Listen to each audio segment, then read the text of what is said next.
Since the late 60s or early 70s, the bench press has been seen as not only the most important lift a man could do, of course for women it's different, but also as the movement more closely connected with weight training. In fact, if someone learns that you're lifting seriously, and you're a guy of course, the most likely question you are to receive is, how much do you bench, bro? Now, if you had asked that exact same question to a serious lifter from the 50s or the 40s or even the 30s, the answer would likely have been maybe once or twice a year.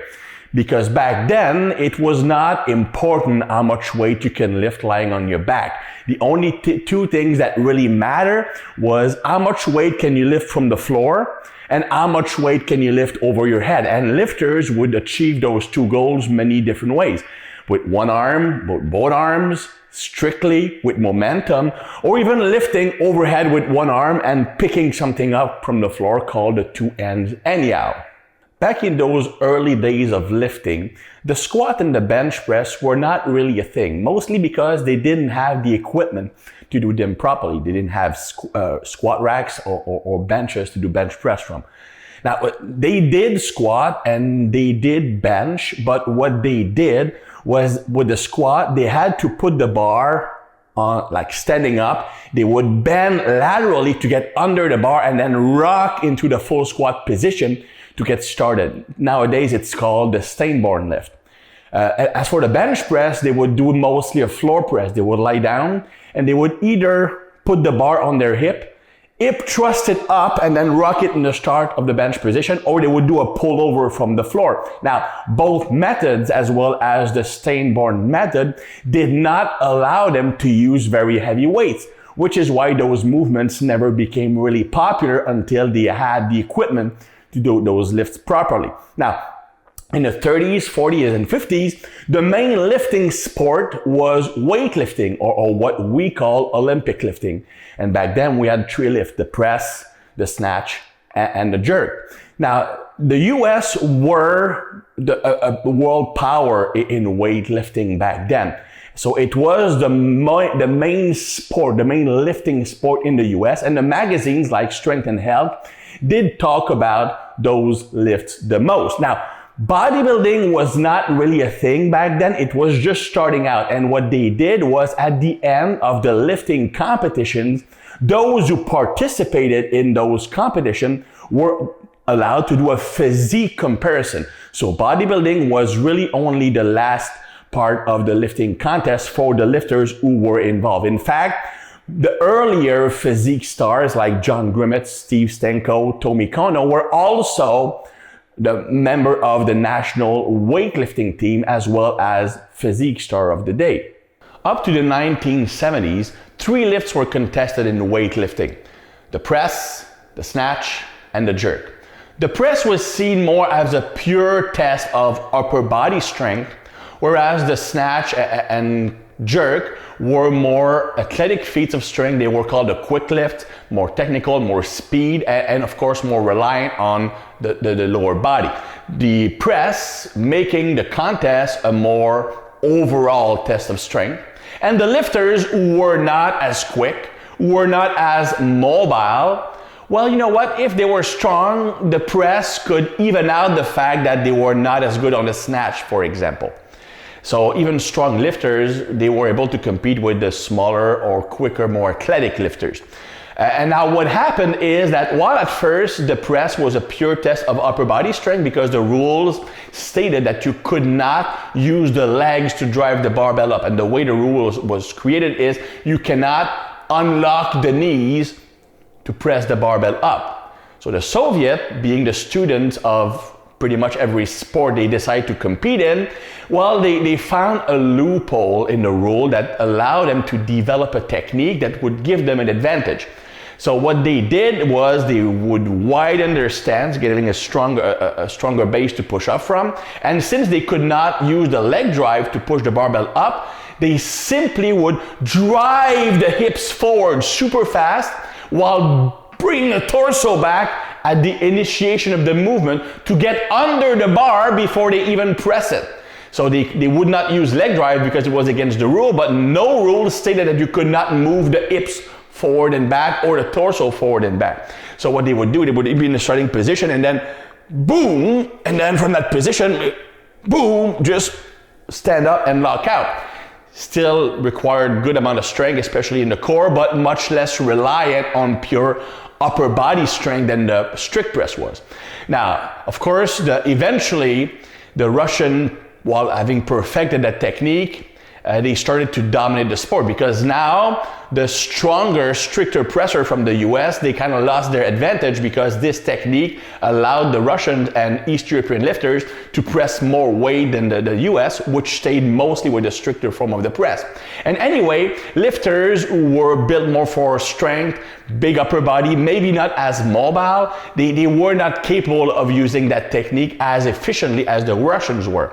Anyway, the whole press thing was dropped from competition in 1972 because it became too hard to judge, was seen as too hard on lower back, and also the contests were becoming way too long. So the lifters were more interested in building a bigger upper body, being strong in the upper body, who were genetically gifted to build upper body strength. Well, now they could really compete with the quicker, faster, more athletic lifters because now only the snatch and the jerk were competed. So they were looking for a different sport to test their strength in, a sport that would reward their advantage and would not give them a disadvantage for lacking speed and mobility. American lifters were more about pure strength, and when they dropped the press from competition, well, they kind of felt the need to gravitate toward other lifting sport. Now, powerlifting was starting to become more and more popular, and it attracted those lifters who were strong, but maybe not as quick, or who wanted to focus on technique as much as the Russian did. So when they dropped the press in 1972, it's actually when the International Powerlifting Federation also started showing that the growth of powerlifting kicked into high gear. It's also when bodybuilding started becoming more and more popular, especially with the Weider starting their own magazines and pushing bodybuilding and physique more than strength and performance. And with that, the bench press gradually moved up in the hierarchy of lifts. From an oddity in the 1920s and 30s to a mere assistance exercise for the press, the bench press now became one of the primary movement. And this was cemented by the arrival on the bodybuilding scene of an Austrian named Arnold, who actually took the bodybuilding world by storm, dominating everybody mostly because of his huge chest and biceps, and big pectorals became a thing because before Arnold, bodybuilders were not prone to have big chests. In fact, Vince Gironda, the first bodybuilding guru, de-emphasized pectoral development and banishing the bench press from his gym because he thought it would give the pec a droopy look. And back then, even then, the wider shoulder, the broader shoulder physique was more in vogue than the big chested bodybuilder. And Arnold changed all of that. And you fast forward to modern times, the bench press is now universally seen as the number one lift you need to be strong at to establish alpha male status in your gym. Now, of course, that's different with women, and that's a good thing because now women are more and more into hard training.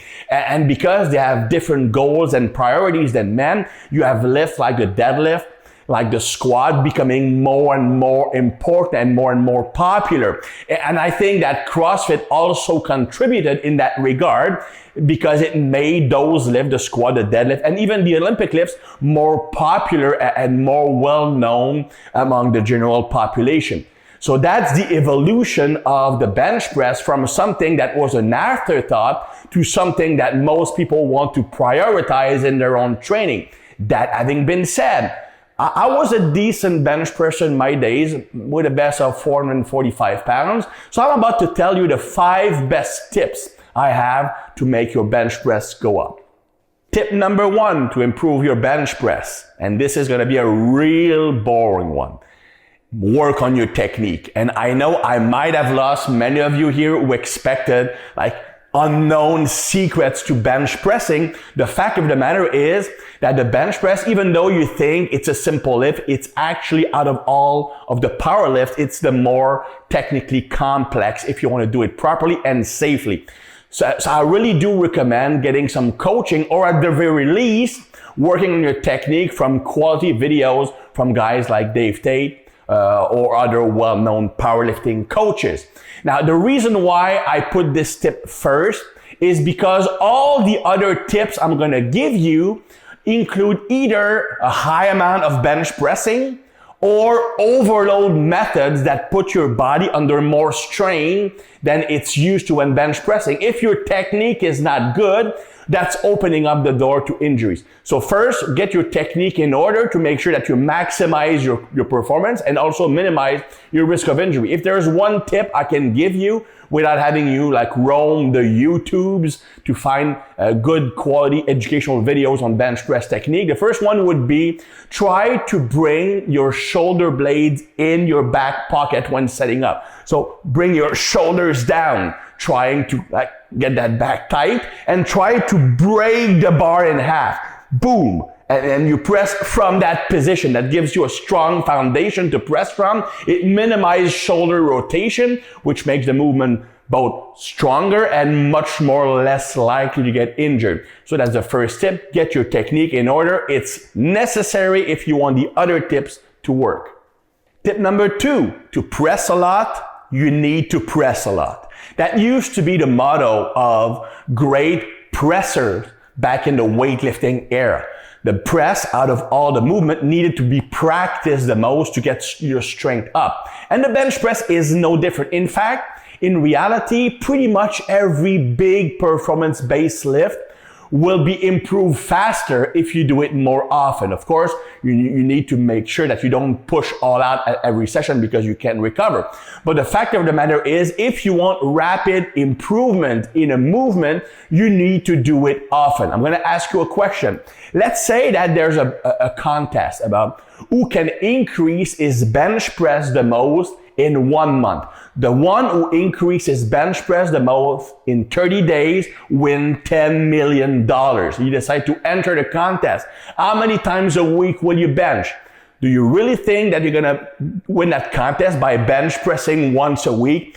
No chance. You're gonna have to bench press at least 3 days a week to make sure that you have more occasion to improve the lift, both by maximizing technical efficiency, improving neurological factors, and so on and so forth. So my second tip is, if you want to make your bench press improve fast, train it 3 days a week. If you go on my website, tibarmy.com, I do have a bench press specialization program, and it includes 3 bench press sessions a week. Now, the way I set it up is once a week, we focus on emphasizing the eccentric.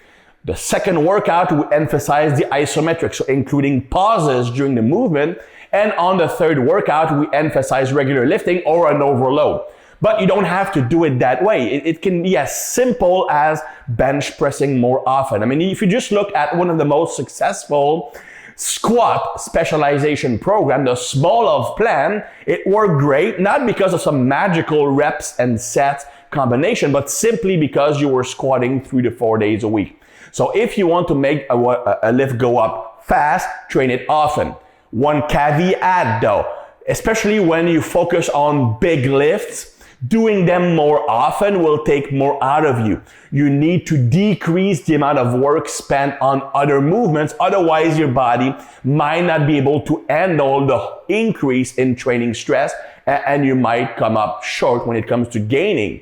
So be sure to do the lift more often, manage intensity properly, don't go all out every session, and also decrease slightly the amount of work you do elsewhere to allow your body to handle the increase in physical stress. Tip number 3, if your bench press has been stalled for a while, you've tried the high frequency approach, it worked for a while, but now you're stuck again. You try fixing your weakness and it doesn't work. Well, you know what? For 6 weeks, back away from bench press training and instead focus on bringing up your overhead press as much as possible. So you're going to train for 6 weeks, your overhead press, the military press, 3 days a week, Monday, Wednesday, Friday, or Monday, Wednesday, Saturday. So you do the main lift, so the overhead press itself, and you're going to have one assistance pressing movement on each of those days before moving on to your regular training. On day 1, the assistance movement will be the push press, done 4 sets of 4 to 6. The second day, Wednesday, the assistance movement will be the incline bench press, done 4 sets of 6 to 8. And on Friday or Saturday, the third workout, you're going to include an horizontal pressing movement, either a dumbbell press or a closed grip bench, but something that is not the bench press itself. Also train for 6 sets of 6 to 8. And of course, the overhead press will be trained a little bit heavier, so between 1 to 5 reps, depending on how hard you want to push it. But what you want is for 6 weeks, really focus on increasing that military press as much as physically possible. Once you get back to your regular bench pressing, within 2 weeks, you'll be beating PRs again. Why should you stop bench pressing altogether? Because you really want to move away from the bench. Resensitize your body from the stimulus once you get back to bench pressing. So try that, focusing on overhead pressing strength if your bench press is stuck. I mean, in all my life, I've never seen someone who's strong at strict overhead pressing not being a strong bench presser. So you can never be wrong by focusing on strict overhead pressing work. Tips number 4, and I need to move fast because I'm losing my pump, bro, right? Tips number 4, use neurological carryover training. That's a method that was invented by Paul Anderson, one of probably the strongest men who ever lived, and he used that to boost his deadlift up. What he would do is he would start with a partial range movement with the weight he was aiming to lift in his deadlift. So for example, if his deadlift was 800 pounds and he was shooting for 830, he would put 830 on the bar for partial reps, and he would do as many reps as he could. And every 2 or 3 weeks, he would increase the range of motion by around 1 inch, keeping that same weight. And that's the way our program will work. So let's say you're doing your bench press. You're going to start bench pressing from pins. You start in the upper third of the range of motion, and you're using 5 to 10% more than your current quality max on a bench press, okay? Of course, the stronger you are, the closer you should stay to 5%. When you are weaker, you can afford to go to that 10% range. So you're going to do your partial from pins, resetting properly on every rep, and you do 2 sets of as many reps as you can with that weight. And every 2 or 3 weeks, you lower the pins or increase the range of motion by about 1 inch. You keep the same weight, and once again, 2 sets, as many reps as you can. And gradually, you increase the range of motion until after 10 to 12 weeks, you are starting almost off of your chest. So static start, which makes it even harder. And by that time, you should be able to lift that weight up because you gradually prepared your nervous system, your Golgi tendon organs, your joints to handling that weight. By that time, you've been lifting that 5 or 10% more for 10 to 12 weeks. The body is used to that load. You do have the strength to lift 5 or 10% more. It's just that your body does not allow you to use your strength. It's protecting itself. But if you practice handling that weight for many weeks, the body will allow you to use your strength to lift that weight over the full range of motion. What I recommend is doing that neurological carryover workout once or twice a week. I personally prefer twice a week because I'm a frequency guy.